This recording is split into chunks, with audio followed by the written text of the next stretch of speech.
Hello guys, আসসালামু আলাইকুম। Tasmia kitchen ব্লগে আপনাদের স্বাগতম।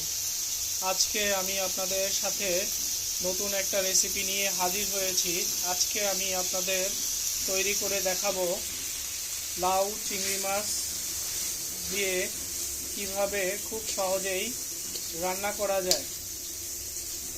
প্রথমে আমি পেঁয়াজ, কাঁচামরিচ, হলুদ, মরিচ সবগুলো একসাথে মিশিয়ে চিংড়ি মাছটাকে ভালো করে ভেজে নিচ্ছি। এই যে দেখতে পাচ্ছেন আপনারা।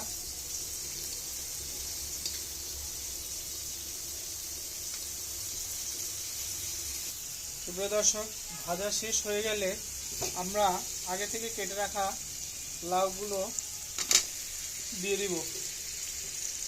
আপনারা দেখতে পাচ্ছেন আমি দিয়ে দিচ্ছি।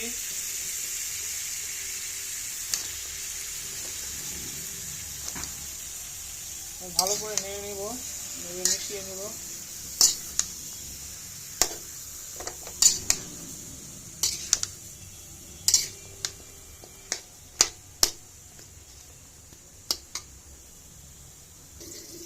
মেশানো শেষ হয়ে গেছে।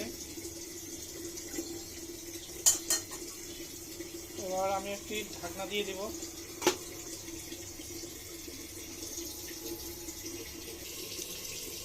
ঢাকনা উঠিয়ে নাড়া দিব। এখন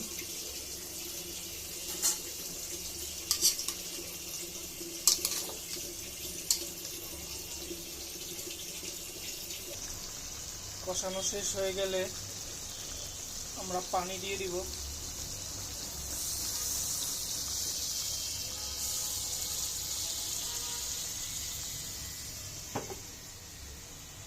পরিমাণ মতো পানি দিয়ে দিব।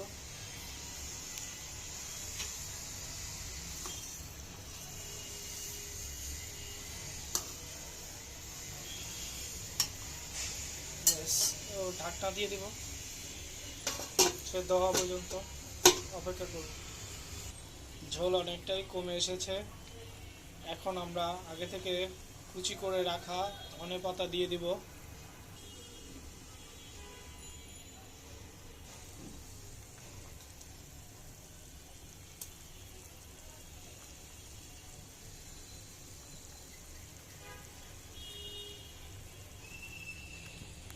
দিয়ে দিলাম। ব্যাস, তৈরি হয়ে গেল মজাদার চিংড়ি লাউ চিংড়ি। আমাদের চ্যানেলের নতুন নতুন ভিডিও দেখতে আমাদের চ্যানেলটি সাবস্ক্রাইব করে সাথে থাকুন। ধন্যবাদ সবাইকে। আসসালামু আলাইকুম।